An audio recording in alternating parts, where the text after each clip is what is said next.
Okay, so you guys should see that little red flashy dot.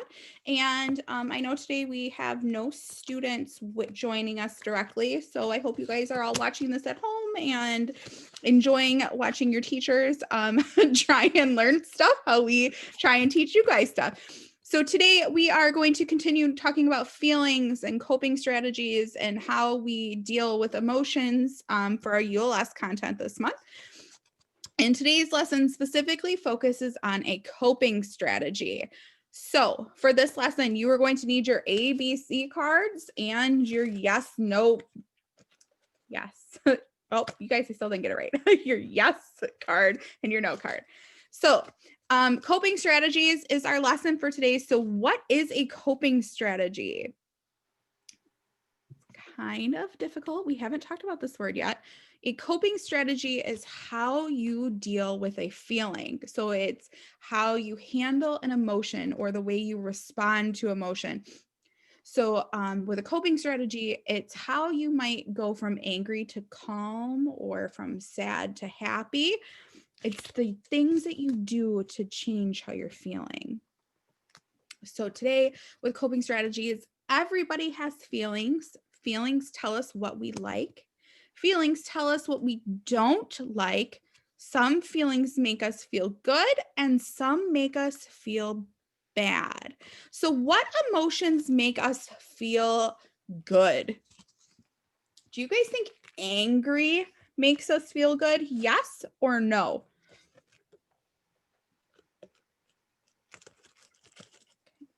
And your teachers are all pointing to no.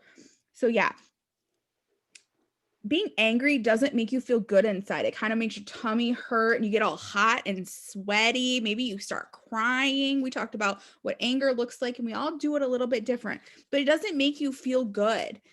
What about silly? Does silly make you feel good? Yes or no? So your teachers are all showing yes. And I agree, most times silly makes you feel good. Your tummy is like all happy and fluttery. You get the giggles. Sometimes you get the wiggles. You start laughing. You got a big smile on your face. But sometimes, do you guys think silly gets to be too much and silly goes too far? And then it feels like you can't control your body and you can't stop wiggling even if you want to? Do you sometimes think that silly goes too far and it goes from good to not good? It goes to bad? Yeah, it does. So your teachers are all saying yes with their cards. And I agree. Sometimes silly can go too far. And you might hear people say the word manic. And basically, what that means is you have lost control of your silly and you are just out of control. And it might be happy or it might be crying, but it just means you're no longer in control of that emotion. Sometimes people get silly when they're anxious or afraid. Absolutely. Can you sometimes get silly when you're bored and you've been sitting too long and you need to get up and do something? Yeah, I see lots of teachers holding their yes cards. So that's all. Sometimes silly comes from a good place and sometimes silly comes from a bad place. And other emotions are just like that. So sometimes feelings can be stressful. When you feel stressed, you use a coping strategy, and coping strategies help you calm down and feel better. But what is stressed, guys? They doesn't tell us what stressed is. Is stressed angry? Is stressed when you like have your little grrr, stink face and you're mad and you're stomping around and you're pulling your hair and maybe you knock a book off the table? Can that be what stress looks like? Miss Margaret's saying yes. Miss Denise is saying yes. Miss Carla kind of gave us a head shake like sometimes. Stress comes in many different forms. Exactly. Stress does. So what is stressed? What does it mean to be stressed?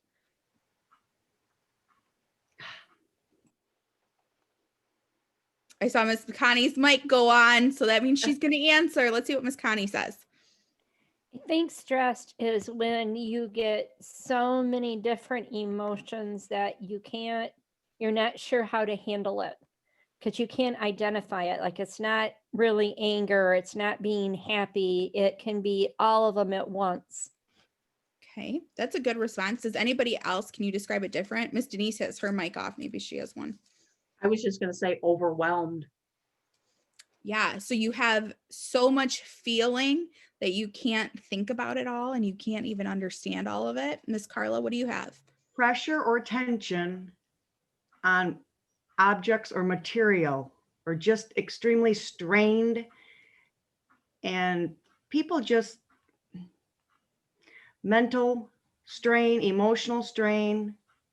So basically it means like when you feel like you have so much to do or so much responsibility and you feel like you can't do it. That would be an example. Is that where you're going, Miss Carla? Yes, overwhelmed. Yeah, overwhelmed. That's another word for stressed. Miss Margaret? The unknown. Yeah, so sometimes the unknown can make you feel stressed and you just don't know what to do. So stressed makes you Miss Kasha, I don't want to leave you out. Do you have anything to share with stressed?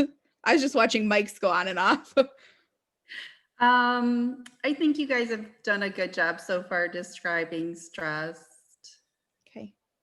So stressed is kind of when you feel like you can't control your emotions and you don't even understand your emotions. So maybe you show stressed, would be a good way. When you show stressed, maybe it's when you pull your hair or you like sit there and you put pressure on your head and you get a headache and you're just, oh, you make stink face. So stink face is when you like grit your teeth and you go, and you get the little like slanty eyebrows. Too much stress can also trigger an anxiety attack. Yeah. So it could make you feel like anxious and there's too much around you and you need to go somewhere to calm down. It's a really good way.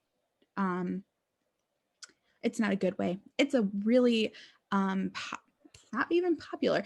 Lots of people experience stress through anxiety attacks. And we talked about anxiety attacks the other day when we were talking about feelings, especially like related to weather and stuff. Miss Margaret.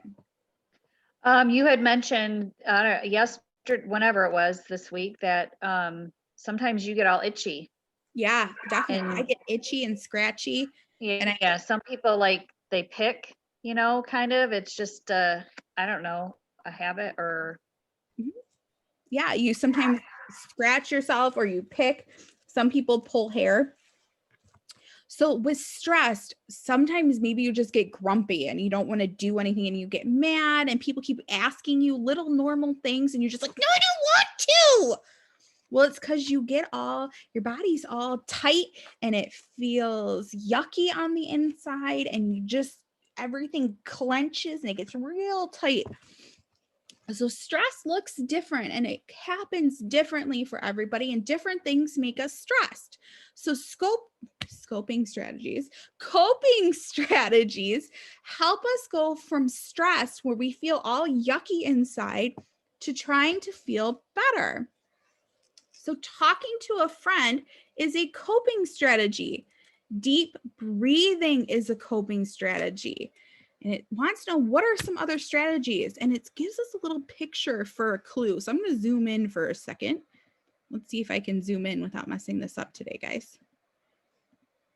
Boom. Okay, so we have someone standing on a little blue mat with their hands above their head like this. And if you guys remember, Miss Angie has talked to us about yoga and stretching. Miss Angie does lots of stretching with us in our PE classes. And that's a really good way to go from stress to calm. This has a picture of someone talking to someone else. Do you guys think talking to a friend or a mom or a grandma or a dad or a brother and sister is a good coping strategy? What do you think? Yes or no? Yes, your teachers are all showing me yes.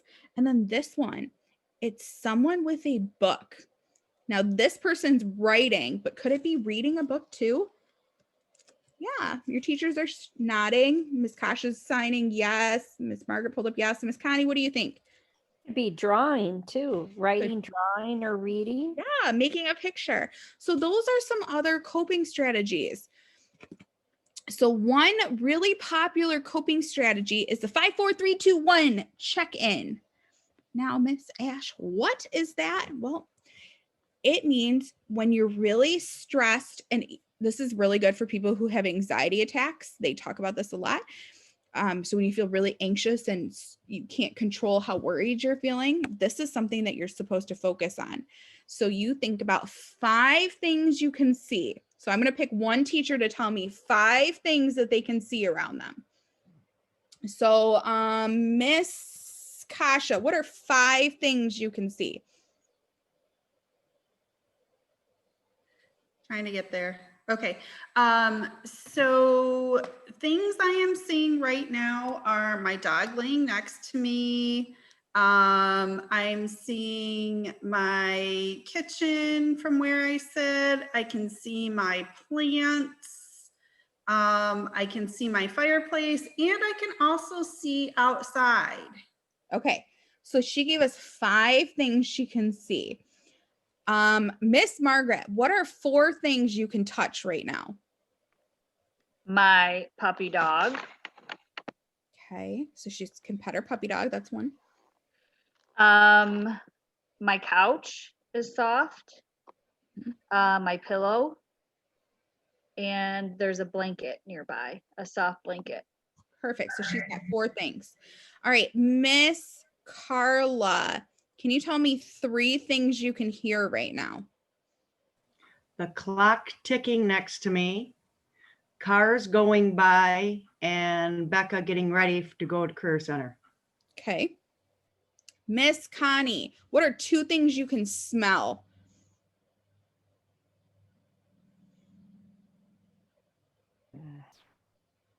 I have a window open so I can smell the fresh air coming in, and I can smell the caramel off the snack.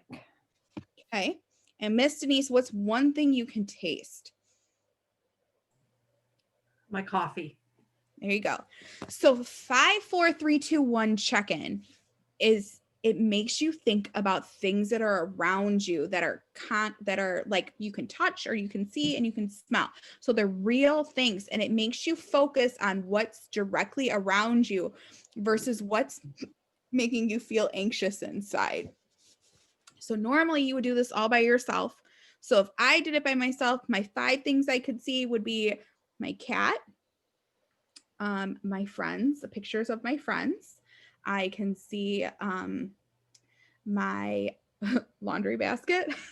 I can see my favorite blanket. So you guys, this is a blanket that one of my former students made me for Christmas.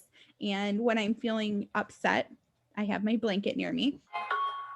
So I can see my blanket and I can see my dog. So those are my 5 things I can see. 4 things I can touch are my blanket, my dog, my cat, and Miss Margaret talked about all soft things. Sometimes when I get anxious, I like to touch hard things because it gives me friction. So for me, it would be this Velcro. So I could rub my finger on the Velcro and it makes this like whooshy sound. And that kind of helps me feel better about my, it helps me get the anger out because it gives me resistance or my stress out. Okay. 3 things I can hear. Well, my cat's whining. I don't know if you guys can hear him in the background. He's kind of whining. I can hear a truck go by and I can hear my Velcro.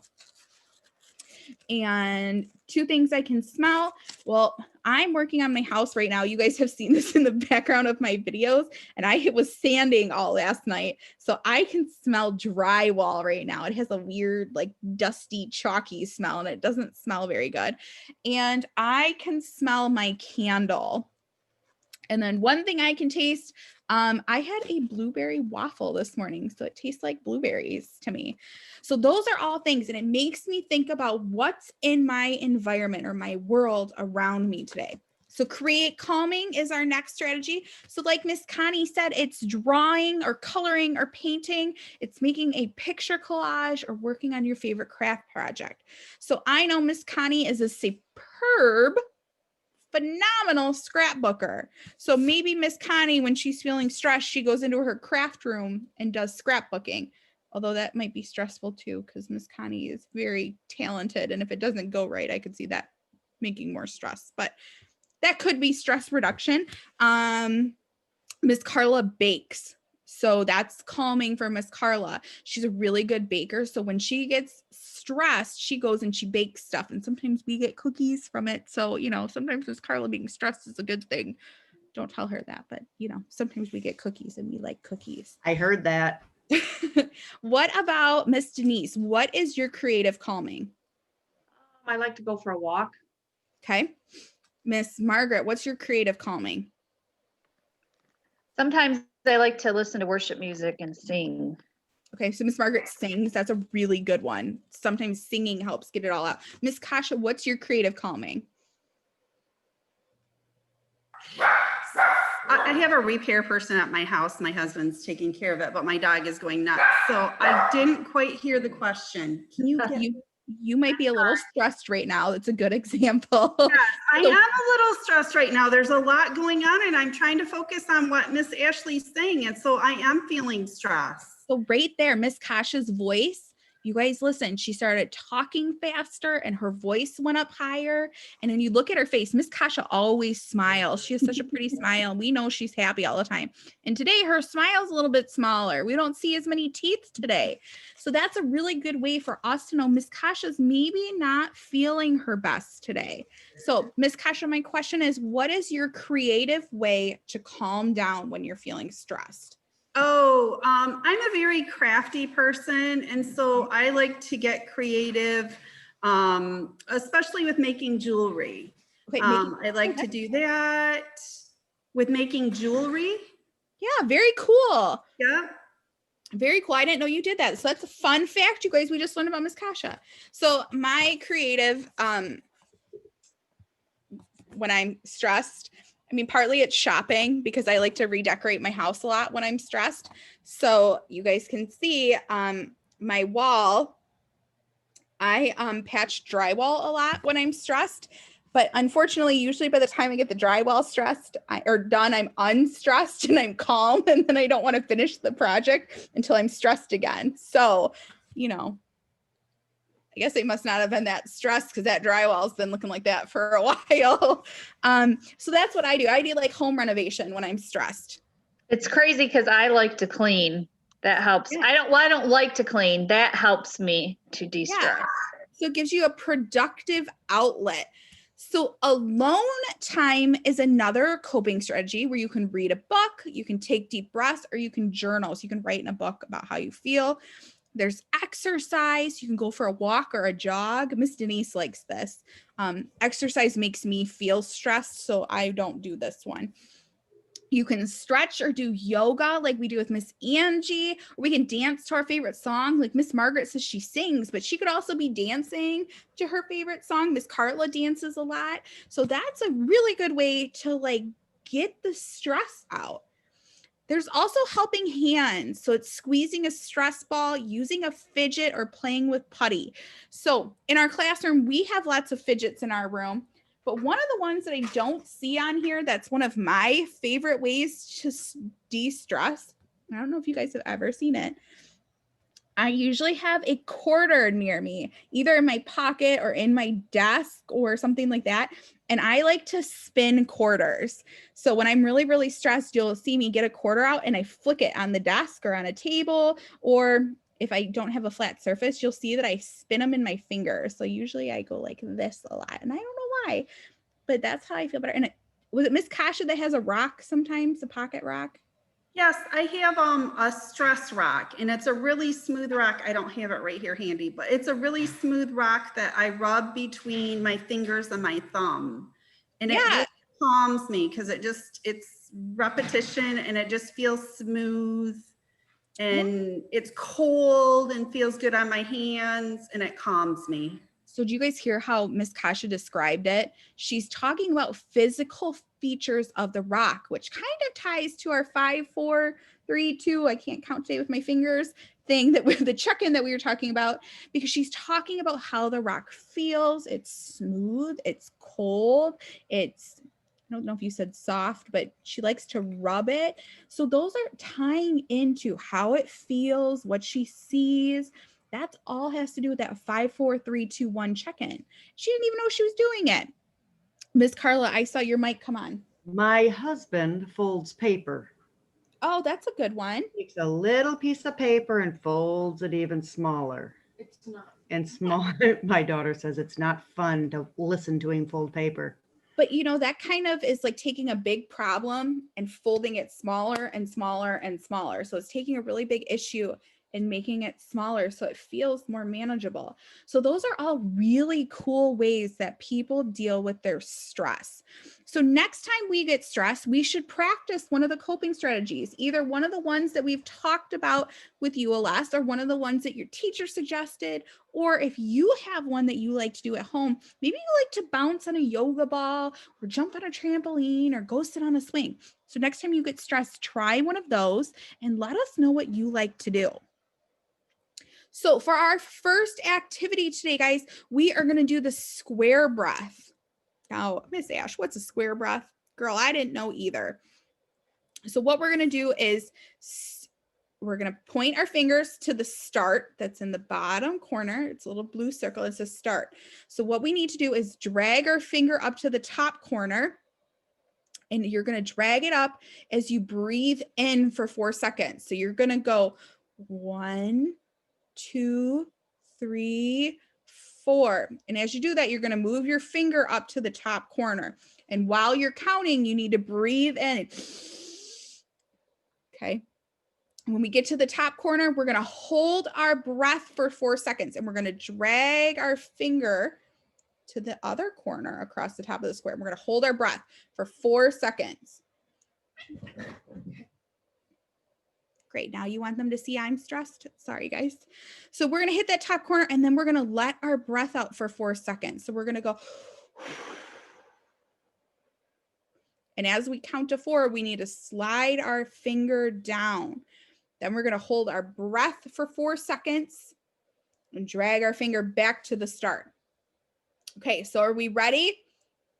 All right, I'm going to count our 4s, and I want you guys to model the breathing. So I'm going to need you guys to open up your mics so you guys appear on screen, because if not, they're only going to see me counting, and I can't count and breathe at the same time, or can't count and square breathe at the same time. So are you guys ready? Fingers on the start. Ready, get set, go. 1, 2, 3, 4. We're holding our breath for 4 seconds. 1, 2, 3, 4, and let your breath out for 4. 1, 2, 3, 4. Hold your breath for 4. 1, 2, 3, 4. Okay, so when you guys are doing that, it kind of seems hard, and you really have to think about it. I could see Miss Carla's face. She was thinking hard. Okay. Oh, my daughter's over here making me laugh. Becca can join us. So when you're doing your square breathing, you really have to think about your breathing, which means you're not thinking about the thing that makes you stressed. So it's a really good thing. So you want to repeat this a couple of times, so 2 or 3 times, until you feel like you're in control again and your body quits feeling all tight and yucky. So time for our ABC cards. We have, let's see, 1, 2, 3. Oh my gosh, we have lots of things. We have 4 questions and then an activity that I'm going to show you guys, but we're not doing today. And sorry, now I got the hiccups, guys. So what does stressed look like? A, someone like kind of sitting there with their hands in their hair, like cradling their face, like, oh. Someone holding their hands over their eyes, or someone with a grr face with clenched fish. Yeah, he's clenching fish. No, he's got fists. Fists. Okay. So your teachers are very clearly showing me. Oh, Miss Margaret says C, so that must be what hers looks like. Oh, no, she's saying all 3. She's saying all three. So all your teachers are showing me A, B, C. So stress can look differently for everybody. And all three of these are examples of what stress looks like. Sorry, guys. My dog's trying to make me stressed so you can see what I look like. So what are some ways that you show your stress? So how do you show you're stressed? Is it A, crying, B, sleeping, or C, you got your hands up and you just got your head clenched? How do you show you're stressed? Miss Margaret does all three. Miss Kasha does all three. Miss Denise does all three. Miss Connie does all three. Miss Carla, what do you do? All three? Okay, I'm kind of B and C. I don't usually cry, but I'm a big sleeper. So when I get really stressed, I'll usually tell you, that's how you know, I take a lot of naps. If I go home from work and I take a nap and it's because something's stressing me out. So friends in my room know when I had all the car issues a couple months ago, I took naps like every day. And that's because my car was stressing me out. So coping strategies. Which one is an example of a coping strategy? A, yelling and the steam blowing out of your ears going, ah! B, deep breaths to calm down or calm down strategies. Or C, whole body listening, which means you're looking and paying attention. Okay. Teachers are showing B. I hope you guys at home are showing B too. And our last question for this morning, what coping strategy is your favorite to use? A, exercising, B, counting, or C, enjoying nature or like being around the environment. What's your favorite way? Alone time, maybe? All of them. Miss Carla says all of them. Miss Kasha and Miss Denise are saying A and C. Miss Connie and Miss Margaret are saying C, and I'm with them. I'm a C person. I like to be alone in quiet solitude. So, our last activity for today is making a stress ball. Here's the directions so you guys can make them at home. I will make sure that this slideshow is linked in our weekly task sheet so you guys can make a stress ball at home. All you need is baking soda, conditioner in a water bottle, or in a latex balloon. So if you guys make a stress ball, please shoot us a picture. We would love to see it. And that's it for this morning. We hope to see you guys at our 10:30 Tiger Zoom news or at 11:30 today, where we talk about Veterans Day. See you guys soon. Bye.